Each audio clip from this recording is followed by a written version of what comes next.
Hello, everyone. Hope everyone is doing well. I hope everyone had an amazing Shavuos, an inspiring Shavuos, and we all feel recharged to continue to grow in our Torah study and in our life of mitzvos in general.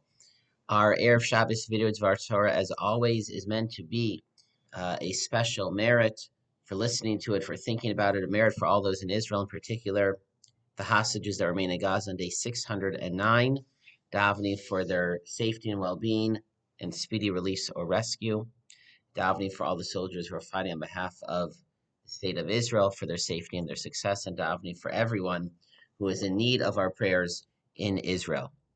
In this week's Parsha, Parshas Naso, we learn of the mitzvah of Birchas Kohanim, that the Kohanim can bless the Jewish people. And in principle, this mitzvah applies every single day of the year. And in Israel, in general, the custom is that at every Shacharis, the Kohanim ascend and bless the people. However, outside of the land of Israel, the common practice has been for many, many centuries to only do Birchas Kohanim, Duchenin, on Musaf of Yantiv. And the question, of course, is why? Attached to this, within this email, you will also see an article that describes the Vilna Gaon's attempt to establish and begin performing Berachas Kohanim every day, and why he was not successful. But our practice still is, in Chutz La'aretz, not to do Berachas Kohanim outside of Yantiv. The Ramah of Moshe Isserles in the Shulchan Aruch explains the practice as follows. He says it is only on Yantiv that we are able to fill the mitzvah sha'as shruyim b'simchas yantiv, because only at that time we are joyous because of the yantiv, and all of our worries and anxieties and preoccupying thoughts do not bother us. However, on all other days of the year, afilu b'shabbasos, even on Shabbos, trudim b'hirhurim al michyasan ve'al bitul melachtan. We are busy, we are preoccupied, we are overwhelmed with thoughts about making a living and everything else that weighs upon us. And since our minds are not free, we don't have that space, that area in our consciousness, spiritually, emotionally, to be able to rise to the level to be worthy of Berachas Kohanim. Therefore, we do not do Berachas Kohanim other than on Yantiv. The point I would like to draw from this more generally is that something that can inhibit avodas Hashem, the performance of mitzvos, is being busy, and our minds being too busy, too preoccupied with mundane matters. Of course, they deserve their space and their attention, but they can't overwhelm and fill our entire mind space so that we cannot serve Hashem. Mesilas Yesharim, the classic Musar Sefer, written by Rav Moshe Chaim Lusato, writes that this is one of the main tactics of the Yetzer Hara. The Yetzer Hara does not just seduce us with things that are alluring. He does not just raise questions of doubt about our faith, but he simply sometimes just makes us too busy. His model is Paro, who said, Tichba ha'avodah, make the work more and heavy upon the Jewish people so they will not even have thoughts of freedom and liberty and rebellion. And so too, the Yetzer Hara is like Paro. He simply just puts a burden of worldly matters, whether it is making a living, whether it is the logistics of daily life or errands, whatever it may be. But he puts this burden upon us, which fills our time and fills our mind. And if our minds are not free, then we will not serve Hashem, we will not reflect upon our lives, we will not grow in our mitzvos, as the Mesilas Yesharim puts it. And especially this is true when it comes to our faith, our Emuna, and cultivating a deep inner connection to Hashem. The Rambam writes that when we daven, we are supposed to focus, to have kavanah, to not just say the words without any inner feeling or focus.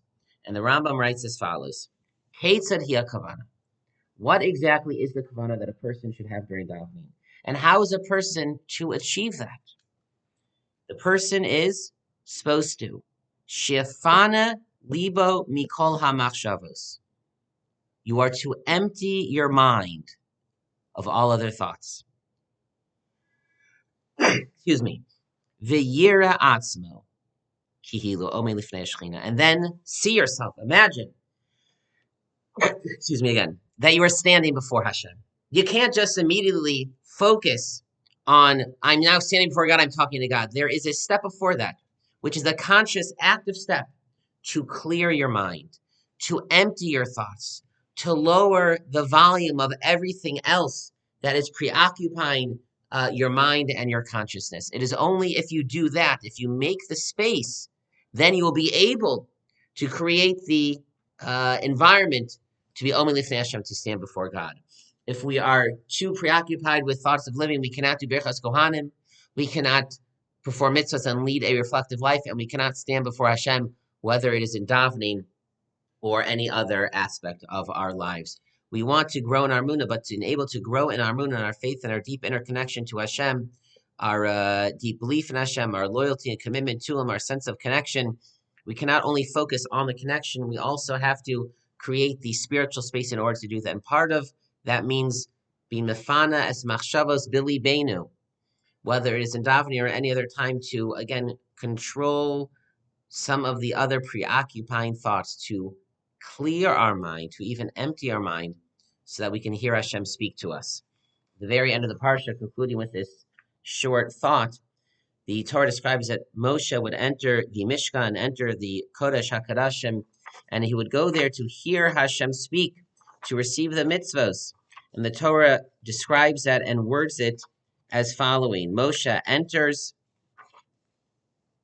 Muvo Moshe el Ohel Moed, Vayishma es hakol mi daber. And he would hear the voice mi daber, as opposed to midaber. Midaber would mean speaking to him. Mi daber is reflexive, which means speaking to himself. As Rashi points out, Moshe would go in and he would hear Hashem midaber beino levein atzmo. He would overhear Hashem, so to speak, speaking to himself, to Hashem self.